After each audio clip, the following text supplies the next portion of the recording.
एक चीज़ सोचने को आई है कि इन्हें हवाला का करा है, तो राजा को भी बेवकूफ़ बना होगा कि ये पैसे भी नकद पड़े तो मेरे को दे दो, मैं तुमको ऑनलाइन डलवा दूंगी, ये कुछ कर देंगे, मैं वो काम पैसे का। अब पति तो पत्नी को मानते हैं, पत्नी ने बोल दिया तो उसने सोचा होगा हाँ चलो ठीक है। तो यदि हवाले की बात आई तो पक्की गारंटी ने राजा को बेवकूफ़ बनाया है। प्लान बी भी तैयार कर रखा था सोनम ने। सब प्लान बी भी था, प्लान सी भी था, प्लान तो उसके पूरे थे, वो मार के छोड़ती। बोलते हैं पिशाचनी को जब आ जाता झेर गुगलना तो वो करके छोड़ती इस चीज़ को। तो वो तो वही है, उसने एक पिशाचनी नाम इसको दिया जाए कि 7 परिवार बर्बाद कर दिया इसने। पहला मेरा, दूसरा मेघालय के लोग जो टूरिस्ट एरिया है जिनको खा गई है, वहाँ के लोगों की जो रोजी चलती थी वो इस पर चलती है टूरिस्ट की वजह से। इसकी वजह से पूरा टूरिस्ट एरिया बदनाम हुआ। फिर वहाँ की जो प्रशासन ने साथ दिया है वो अद्भुत है। ज्योतिष ने कहा था कि 2 महिला होंगी। देखो सर, इनके ज्योतिष ने कहा है कि तांत्रिक क्रियाकारी है। राजा के टाइम पे इन्हें राजा की फोटो उल्टी क्यों नहीं टांगी? उसकी फोटो उल्टी टांगा, राजा भी जिंदा बचता है। खुद की बेटे के लिए जिंदा रखने के लिए उल्टी फोटो टांग के बचा लिया उसको। तो इसमें तो तांत्रिक क्रिया और ज्योतिष क्रिया जो करते हैं वो भी आई है साथ में।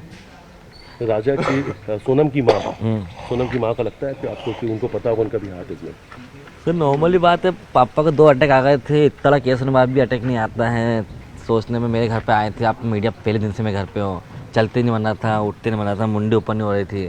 जब बेटी पे बात आई है तो किस तरह से मीडिया लड़ाई कर रहा है, तो सब बात धीरे धीरे सामने आ ही रही है। पहाड़ियों में घूमना, वादियों में घूमना, ट्रैकिंग करना। जी, वही ट्रैकिंग का फ़ायदा ही सोनम ने उठाया है कि इसको कैसे बेवकूफ़ बना के मैं कहाँ ले जाऊँ जिसमें मेरे दोनों काम हो जाए। उसने राजा को बोला कि वहाँ ऐसी जगह वैसी जगह, तो राजा ने हाँ भी कर दी।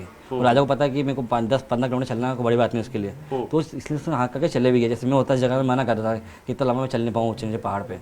राजा को ट्रैकिंग का शौक था, उसने ट्रैकिंग का फ़ायदा उठाया। मतलब उसने पूरी कहानी को बहुत प्यार से राजा से उल्ला के वो किस तरह से कैसे करना है वो सब करा। एक चीज़ मेरे को और याद रही है कि शादी के 3 दिन बाद राजा ने 11 बजे के लगभग आया, वही भाई वो मशीन का है वजन तोलने की। तो मैंने क्यों बोला, यार भारी लग रही है मेरे को, मुझसे हेवी लग रही है।